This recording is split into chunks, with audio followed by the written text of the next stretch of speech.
Milestone স্কুলের একটা ঘটনা দেখে সগলির মনত দাগ কাটে গেছে দোস্ত। কি ঘটনা রে?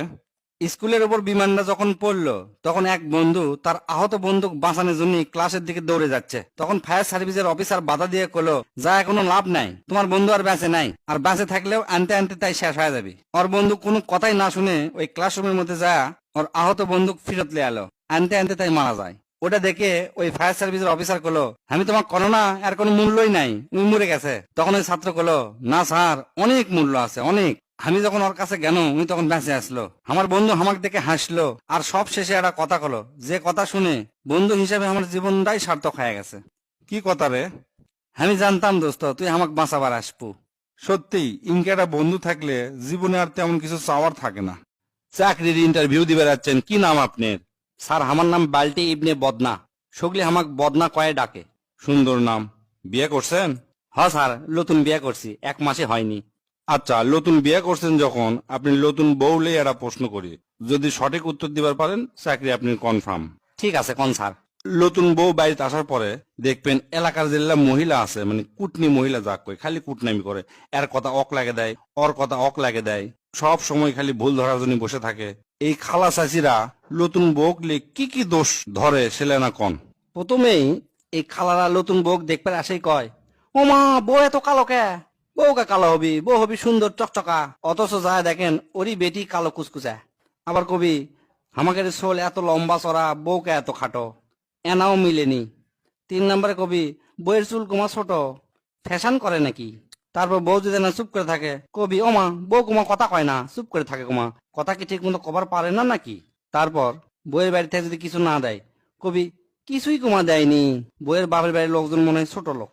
1 বছর পার না হতেই কবি, সোল কুমা হচ্ছে না, বউয়ের মনে হয় দোষ আছে। অথচ এই গবেট গুলাই জানে না, সোল হওয়া না হওয়া বেটির থেকে বেটা ছেলেরই দোষ বেশি। আবার মিথ্যা না যদি বউ জোরে জোরে হাঁটে, তাহলে কবি, ও মা, শরম লজ্জা কিচ্ছু নেই, এত জোরে জোরে কুমা বউ হাঁটে। সারাদিন পরিশ্রম করে যদি ঘুমাই, তাহলে কবি, বউকে এত ঘুমাই। অথচ ওরই বেটি 24 ঘন্টার মধ্যে 19 ঘন্টা ঘুমাই। বউ যদি বিয়ার পর লেখাপড়া করে, তাহলে কবি, বিয়ার পর আবার অত পড়া লেখা কিসে। আবার মোবাইল দেখলে কবি, বউ মানুষ এতটা মোবাইল দেখা লাগবি, অন্য জায়গাত মনে হয় কোনো সম্পর্ক আছে। মিচ্ছানা রেস্ট নিলে কবি, সারাদিন বসে বসেই খায়, কোনো কামই করে না, বাইর বাপ মা মনে হয় কাজ কাম শিখাইনি। মিচ্ছানা স্বামী গেলে এটি ওটি ঘুরবার গেলে কবি, কি কি আর সংসার করবি, সারাদিন তো আকেরে ঘুরতেই দিন পার হয়ে যায়। সারাদিন তো দেখি এটি ঘুরে ওটি ঘুরে, কাজ কাম সংসার করে কখন? মানে নতুন বউ ঘোরাই যাবি না, মানে আসেই খালি কাজ কাম করা লাগবি, সিংকে একটা ভাব অকরে। আবার মিচ্ছানা মাথার চুল যদি খোলা দেখে, তাহলে কবি, ও মা, আমার বইয়ের কোনো সরম লজ্জা নাই, চুল কুমা খুলে থসে। পরিশ্রম করে যদি না আগে খায়, তাহলে কবি যে বউ মানুষ আগে খাওয়া হয় না, সগলি খিলে দিয়ে তারপর খাওয়া লাগে। তাহলে লিট্টি দেখি বই আগে খায়, বইয়ে করে আবার মাছের মাথা খাওয়া যাবি না, বউকা মাছের মাথা খাবি। মুরগির রান খাওয়া যাবি না, বউকা মুরগির রান খাবি। বইয়েরা যদি ফোনে কারোর সাথে কথা কয়, কেউ যদি এলাকার খালা চাচিরা যদি দেখবার পারে, তাহলে কবি, সারাদিন মোবাইলে কথা কয় মা, দুনিয়া তার বন্ধু বান্ধবী, বউ মানুষের কে এত বন্ধু বান্ধব থাকবি। এনা পেঁয়াজ কুটতে কুটতে যদি হাত কাটে যায়, তাহলে আবার কবি, হোক, ওলা মিথ্যা না কাটলে কিছু হয় না, এমনি ভালো হয়ে যাবি। আবার পেট ব্যথা মাথা ব্যথা করলে কবি, ওলা কামের ভয়ে অভিনয় করে, কাম করা লাগে তো ওই ভয়ে মিশাই, মাথা ব্যথা পেট বেদনা এল্লা কয়া সুদ পিটাই। আরো মেলা আছে স্যার, কইতে কইতে বিকাল হয়ে যাবি। আসল কথা, বউ মানে ওটা বউ লয়, ওটা মেশিন, মানে হচ্ছে মেশিন লিয়ে যাচ্ছে বাইত। বইয়ে করে কোনো কামই করা যাবি না, কোনো শখ আহ্লাদি নাই।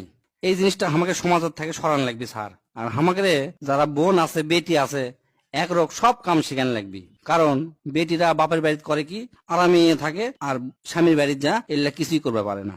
তাই সব দিকে খেয়াল করা লাগবি, আর এল্লা দুর্নাম থেকে আমাকে সবার দূরে থাকা লাগবি। যাক, আপনি ফাইন উত্তর দিছেন, আপনি চাকরিটা কনফার্ম করে দিলাম। কাল থেকে অফিসে জয়েন করবেন আর বউ ভালোবাসবেন ঠিক মতো।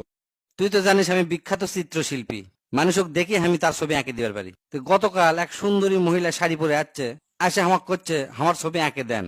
হুবাহু ইঙ্গাই এঁকে দিবেন, কিন্তু গলাত সোনার একটা নেকলেস এঁকে দিবেন। তা আমি কোনো, আপনি গলাতে কিছু নাই, ফাঁকা, সোনার নেকলেস এঁকে দেবো কৃষক। তখন ওই মহিলা করছে, আমি যখন মরে যাবো, মরে যাওয়ার পর আমার স্বামী যখন আরেকটা বিয়ে করবি, সেই নতুন বউ আমার ছবি দেখবি, ছবির সোনার নেকলেস থাকবি, ওই সোনার নেকলেস গোটা আলবাড়ি খুঁজবি আর খুঁজবি, কিন্তু খুঁজে পাবি না। খুঁজে না পায়া ওরা দুজন চরম ঝগড়া করবি, সেটা থেকে আমার আত্মা খালি শান্তি পাবি আর শান্তি পাবি। দুনিয়ার সবচেয়ে কে নিশ্চিন্তে আছে কত? কোনো চিন্তা নাই, খালি শান্তি আর শান্তি। ইনকা লোক দুনিয়াত কেউ নাই। কারণ মিচ্ছানা চিন্তা করে দেখ, বিবাহিতরা ডিভোর্সের চিন্তায় ব্যস্ত, আর যারা এখনো বিয়ে করেনি তারা বিয়ে করার চিন্তায় ব্যস্ত। বাচ্চারা তাড়াতাড়ি বড় হওয়ার চিন্তা করে, আর যারা বড় হয়ে গেছে তারা শৈশবে যাওয়ার জন্য আকুতি করে। চাকরিজীবীরা কাজের চাপে চিন্তিত, আর বেকাররা চাকরি পাওয়ার জন্য চিন্তায় অস্থির। গরিবেরা বড় লোক হওয়ার চিন্তা, আর বড় লোকেরা শান্তির খোঁজে ক্লান্ত। জনপ্রিয় লোকেরা লুকানোর ঠিকানা খোঁজে, আর সাধারণ লোকেরা জনপ্রিয় হওয়ার জন্য বিভোর। এ বদনা কত কাম একই, কিন্তু মানুষ ভেদে এক এক জায়গা এক এক নাম। স্যার, গরিবের বউ হলে কয় পোয়াতে হসে, মধ্যবিত্তের বউ হলে কয় প্রেগনেন্ট হসে, বড় লোকের বউ হলে কয় কনসিভ করছে, আর পাড়ার খালা চাচিরা কয় পেট হসে। দোস্ত, তুই তো জানিস আমার পাদের সমস্যা আছে। হ্যাঁ, জানবো না কা, তুই খালি পা দিস। আরে পাদ তো সগলি পাদে, আমি আবার আস্তে পাতা পারি না। মিচ্ছানা পা দিলেও পুট করে শব্দ হয় জোরে। এই জোরে পাদার অত্যাচারে আমি শরমে কারো বাড়ির দাওয়াত খাওয়া যাওয়ার পারি না। সেই দিন হচ্ছে কি, আমার ভাগনার জন্মদিন, বোন আমাকে দাওয়াত দিছে, ওর জন্মদিনে যাওয়াই লাগবে। কি আর করার, কিছু চকলেট লিয়ে গেল ভাগনার জন্য। লিয়ে যায়া ভাগনাক চকলেট দিব মিচ্ছানা হালতেই আমার অবস্থা খারাপ, পেটর চাপ পরে পুট করে পাত বের হয়ে গেল।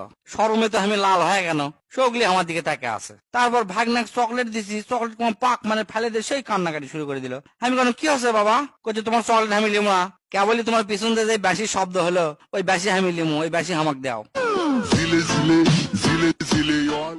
এই জীবনে প্রথম বউ আমাকে আজকে বেকুব বানাছে রে। কেঙ্কা করে বেকুব বানালো? আরে আজকে সকালবেলা বউ আমাকে করছে কি, তুমি যদি মরে যাও বেহেশত যা, তুমি কার সাথে দেখা করবা?